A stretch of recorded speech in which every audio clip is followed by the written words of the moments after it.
My name's Carl Simpson. I live in Sunderland and I work in the Bridges shopping centre in the city of Sunderland.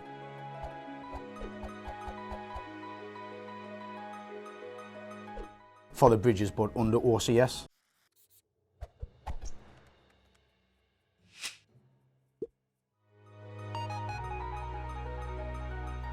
Back in the day when I was 19, a lot of my friends was already door supervisors back then, and they introduced us to this line of work, and I've just done it since. Just being around people and the public and the job itself, and all the lads that I work with is all a great team, luckily as well. For this job, being able to interact with the public and just being able to talk to the public as well and interact with them, like I say.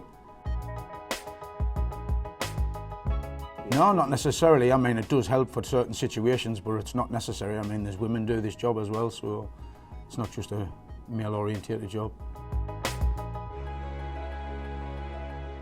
It was pretty early. It was about 9:10 in the morning, so the centre hadn't long been open, and I'd just gone down to start my shift on the Mal's floor, and there's a woman come running up. I was in what we call Zone 3, which is the centre square of our shopping centre. There's a woman come running up the Mal, screaming and a bit hysterical, saying that they need a security guard or a first aider down the bottom. At the bottom of our centre, there's a cafe called Esquire's Coffee Shop, and at the bottom of that centre, there was a lot of commotion and chaos, and there was people panicking. When I arrived, I shouted it out. I says, "What's," to the woman, I says on the way down, "What's actually happening? What's the incident?" She says, "Oh, little boy's choking."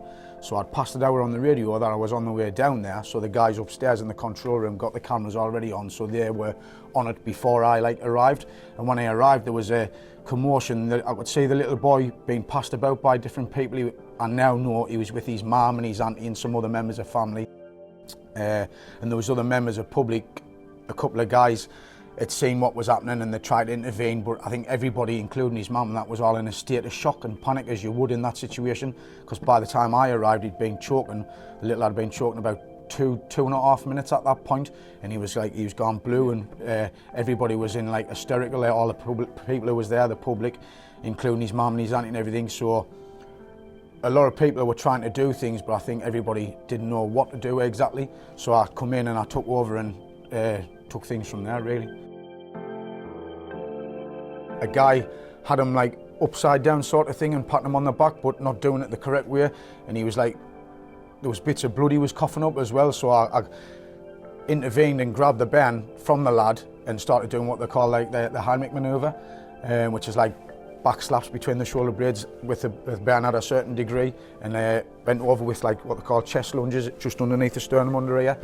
And it wasn't working, but I had the guys in the control room telling us that paramedics was on the way, the air ambulance had been deployed, and by this time the bairn had been choking a good 3 minutes or something, and I kept trying, but nothing was coming up, just other than a lot of blood.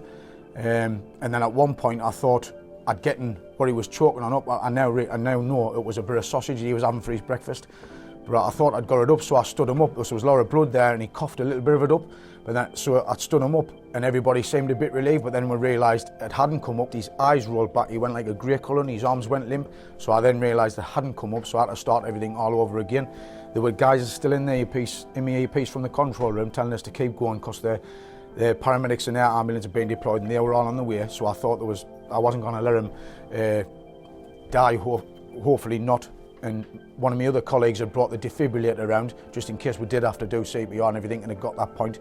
So I'd started again, lifted him back up, started doing the chest thrusts and the back slaps, and then all of a sudden a lot of blood come out with a big chunk of what he was choking on, sausage. And as soon as that came out, his arms flopped forward, his skin colour went from a grey colour to like a pink colour again, and he started breathing again.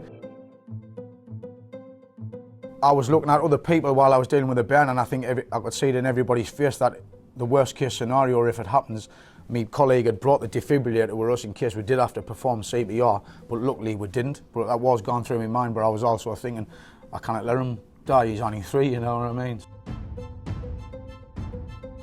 Over the moon, the fact that he was breathing again and everybody was over the moon, and I was unaware how many people were standing around us actually watching at the time. There was probably 100 people plus around the shops, but I was focusing on the band, so I didn't get to see all of that. And it was only afterwards, later on in the day, I came up and actually looked at the CCTV and seen what actually went on, because I was blinky visioned dealing with it.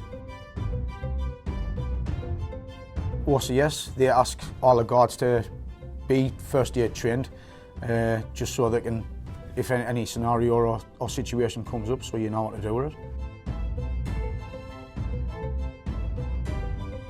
Without a shadow of a doubt, because if I hadn't have done it or had it, I didn't think I'd have been as confident heading into that situation, but because I had the training, then I was more confident going in and being able to deal with it. I have, but that wasn't to do with the bridges. It was when I was a door supervisor. An old guy on one particular evening came out of the Empire Theatre in Sunderland with his missus. He was in his 80s, and I didn't know at the time, but as he was getting into his car at the side of the pub where I worked on, he had a heart attack, and his missus come running around to us on the door to tell us she was panicking and in shock. So we had to get the guy out of the car, and he'd passed away. So we had to do CPR on him while we were waiting for the ambulance to come. Yeah, I would think so, depending on where you work. If you're in a shopping centre type situation where there's hundreds of members of the public, I would definitely say that it's, you would need it. Conflict management and managing violence and aggression, I've done all of them as well. Because you never know what sort of situation or predicament you're going to be in. There might be a first aid situation. Nowadays, sadly, there could be a terrorist situation, or there could be just a shop theft detain situation, or there could be violent thugs kicking off anything, so you never know what sort of predicament you're going to be in, so therefore managing violence and aggression, conflict management and things like that would always come in handy.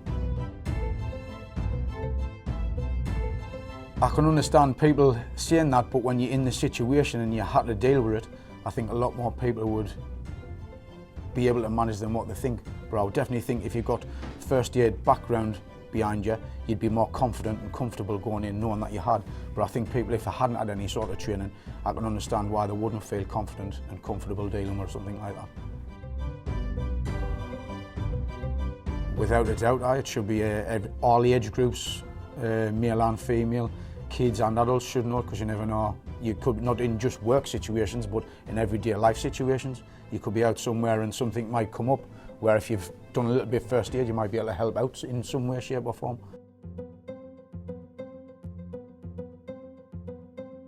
Speak to the security guards if you know anybody in the industry or that line of work, and ask them their whatever dealings they've had in different scenarios, to see if you'd think you'd be confident and comfortable in them sort of similar scenarios, because it's in this line of work, it's very likely you will end up in different scenarios and all sort of different situations.